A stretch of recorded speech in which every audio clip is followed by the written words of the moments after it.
योहान म्हणायचा, आहो पाप्यांनो मन फिरवा. आणि तुम्हाला माहिती तिथं कसं संजीवन यायचं. ह्या गावातून त्या गावातून वेगवेगळ्या प्रांतातून लांबून लांबून लोक यायची आणि तो रोज सगळ्यांना बपतिस्मा द्यायचा, रोज सगळ्यांना बपतिस्मा द्यायचा, रोज लोक मन बदलायची. पण काही लोकांना तो काय बोलला, सापाचे पिल्ल. काय सापाचे तुरु तुरु पळतात ते.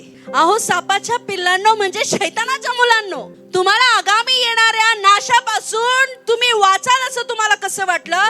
कारण शास्त्री आणि परुषी ज्ञानयुक्त लोक होते, पण त्यांची मन कठोर होती. चुना लावलेल्या खबरा जशा असतात तसे ते लोक होते. त्यांची मन, शास्त्र त्यांना माहित होतं, पण शास्त्र पालन करणं हे त्यांनी कधीच केलं नाही. शास्त्र माहित असणं, वचन माहित असणं आणि वचनावर चालणं दोन वेगळ्या गोष्टी आहेत.